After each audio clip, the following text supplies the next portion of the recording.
पाक फौज में एहतसाब से बाला कोई नहीं, किसी को कोई इस्तिस्ना नहीं। मजबूत और कड़ा एहतसाब ही पाक फौज के इस्तेहकाम के लिए लाजिम है। Army chief general Asim Munir की ज़ेर सदारत कोर कमांडर्स कॉन्फ्रेंस का आज़म। फोरम ने कहा, फ़ौज एक मुनज़्ज़म इदारा है जिसके हर फ़र्द की पेशावराना महारत और वफादारी सिर्फ रियासत और अफवाज पाकिस्तान के साथ है। पाक फ़ौज गैर मुतज़लज़ल अज़म से एक मजबूत और कड़े एहतसाब के ज़रिए अपनी इक़दार की पासदारी करती है।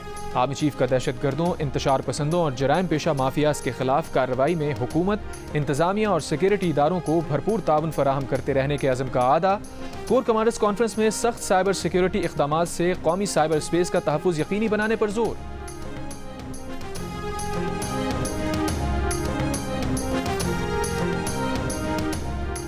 वज़ीर आज़म के सियासी मुशीर राना सना ने महमूद खान अचकज़ई से मुलाकात की तस्दीक कर दी। कहा, उन्होंने महमूद खान अचकज़ई से सवाल किया कि बानी PTI ने आपको क्या मैंडेट दिया है, क्योंकि वो ये बात करते हैं कि वो हमारे साथ बात करने को तैयार नहीं हैं।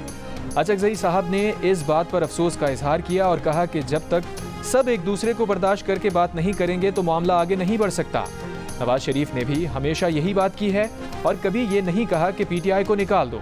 प्रोग्राम आज शाहजेब खानजादा के साथ में गुफ्तगू करते हुए 9 मई पर माफ़ी मांगने की शर्त से मुताल्लिक सवाल पर राना सना ने कहा, सियासत में कुछ बातें जवाब दर जवाब कहना लाजिम हो जाती हैं, क्योंकि बानी PTI ने ये रोज़ कहते हैं कि मैंने इनके साथ बात नहीं करनी। शहबाज शरीफ ने वज़ीर आज़म बनते ही जब सबको बातचीत करने की पेशकश की तो माफ़ी की शर्त नहीं लगाई थी।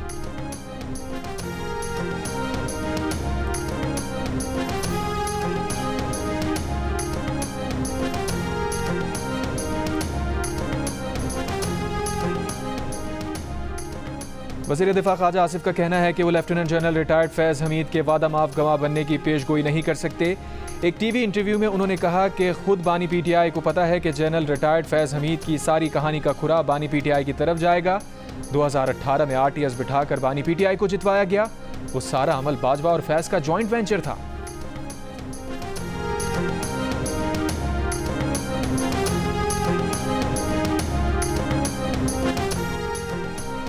चीन के वज़ीर आज़म ली चियांग अगले माह पाकिस्तान का 3 रोज़ा दौरा करेंगे। सिफारती ज़राए के मुताबिक चीनी वज़ीर आज़म 14 अक्टूबर को पाकिस्तान पहुँचेंगे।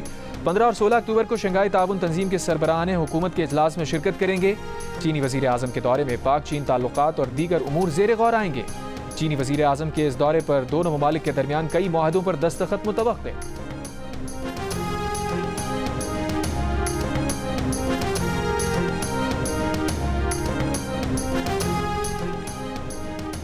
वज़ीर आज़म IMF की शराइत पूरी करने के लिए पुरज़म। वफाकी काबीना के इजलास से खिताब में कहा, IMF प्रोग्राम के लिए तमाम इक़दामात उठाए जा रहे हैं। उम्मीद है नए प्रोग्राम के लिए वक्त पर तमाम शराइत पूरी कर ली जाएंगी।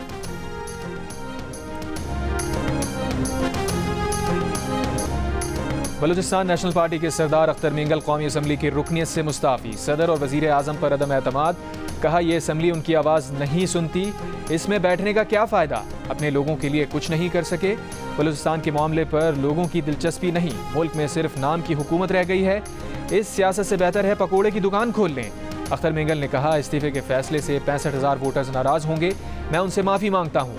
अख्तर मेंगल 256 गुज़दार से रुकने कौमी असम्बली मुंतखब हुए थे।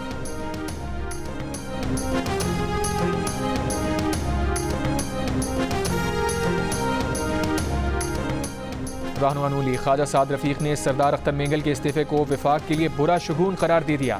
कहा, मौजूदा हालात में अख्तर मेंगल, डॉक्टर मालिक बलोच, लश्करी रईसानी, अब्दुल गफूर हैदरी और मौलाना हिदायतुर रहमान जैसे सियासतदानों का दम गनीमत समझा जाना चाहिए। जियो न्यूज़ के प्रोग्राम कैपिटल टॉक में बात करते हुए नून लीग के डॉक्टर तारिक फजल चौधरी ने कहा, सरदार अख्तर मेंगल का इस्तीफा फौरी तौर पर मंजूर नहीं किया जाएगा। तहरीक इंसाफ के डॉक्टर निसार अहमद जट बोले, सरदार अख्तर मेंगल को इस्तीफे पर नजरसानी करनी चाहिए।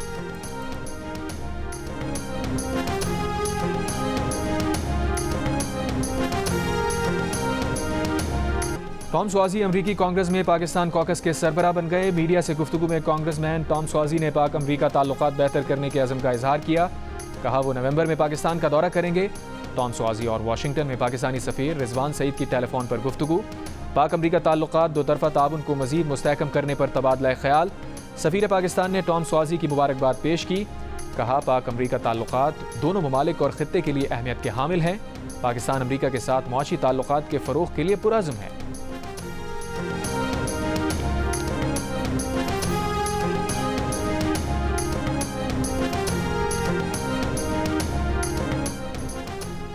रूस का यूक्रेन के शहर पोल्टावा में फौजी इंस्टीट्यूट पर बैलिस्टिक मिसाइल से हमला, 51 अफराद हलाक, 235 जख्मी। यूक्रेनी हुक्काम के मुताबिक रूस ने फौजी इंस्टीट्यूट पर 2 बैलिस्टिक मिसाइल दागे। हलाक व जख्मी अफराद की तफसील नहीं बताई गई।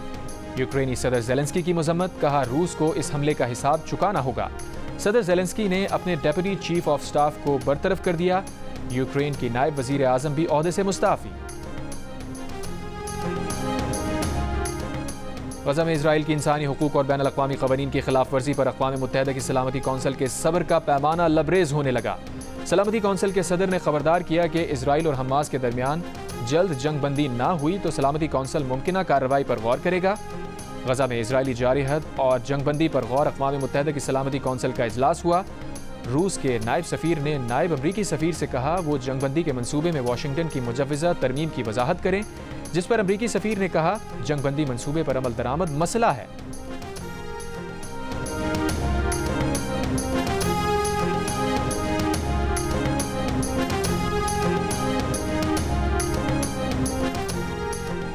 न्यूयॉर्क के 2 गवर्नर्स की साबिक मुआविन लिंडा सन मुबैना तौर पर चीनी एजेंट निकली। उन पर फॉरेन एजेंट रजिस्ट्रेशन एक्ट की खिलाफ वर्जी, वीज़ा फ्रॉड का इल्ज़ाम आयद। अमरीकी मीडिया के मुताबिक लिंडा सन ने लाखों डॉलर के एवज़ खुफिया तौर पर चीनी हुकूमत के लिए काम किया। लिंडा सन पर स्मगलिंग और मनी लॉन्ड्रिंग का इल्ज़ाम भी आयद। अमरीकी एहलकार लिंडा सन और उनके शौहर को वाक़ई घर से गिरफ्तार कर लिया। लिंडा सन और उनके शौहर ने अदालत के सामने इल्ज़ामात रद्द कर दिए।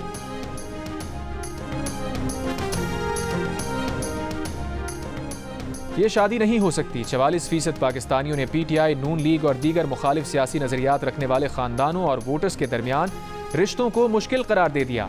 40% का इख्तलाफ, कहा मुख्तलिफ सियासी नज़रियात रखने वाले ख़ानदानों के दरमियान शादी मुश्किल नहीं।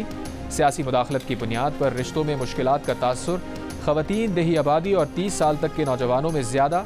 ख़वातीन में 48%, मर्दों में 40% ने मुख्तलिफ सियासी जमातों की हिमायत के दरमियान रिश्तों को मुश्किल कहा।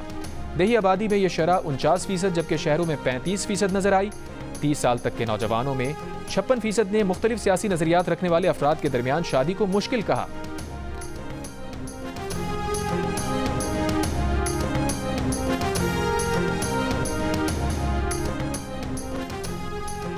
बांग्लादेश ने रावलपिंडी में तारीख रकम कर दी। 2 टेस्ट की सीरीज में व्हाइट वॉश कर दिया।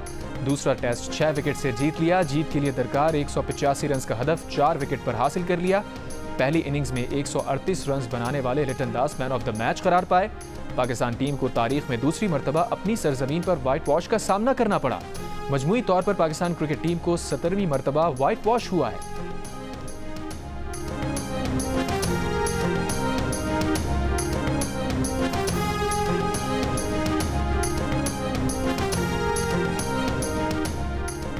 पाकिस्तान की टेस्ट क्रिकेट टीम के कप्तान शान मसूद ने शिकस्त पर कौम से माजरत कर ली। कहा शान मसूद ने कहा कि उनके इस्तीफे के बारे में कोई हकीकत नहीं, शाहीन आफरीदी से कोई लड़ाई नहीं हुई। बांग्लादेश की क्रिकेट टीम के कप्तान नजमुल हसन ने कहा पूरा यकीन था कि किसी भी वक्त कम बैक कर सकते हैं। टीम दबाव में थी, लेकिन लिटन दास और मेहदी हसन मिराज ने शानदार बैटिंग की। बांग्लादेश में गुज़िश्ता चंद माह में बहुत कठिन थे। खुशी है कि जीत से बांग्लादेश टीम के मद्दा खुश हुए।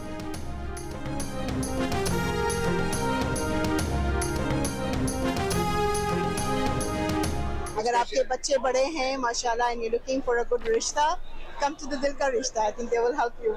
दिल का रिश्ता is the same as with the heart. So people who wants to come and get married here, they can come here and register themselves. माशाल्लाह से आजकल बहुत मुश्किल होता है पहचानना, तो अल्हम्दुलिल्लाह I'm sure this app will really help all the people who are looking for good spouses.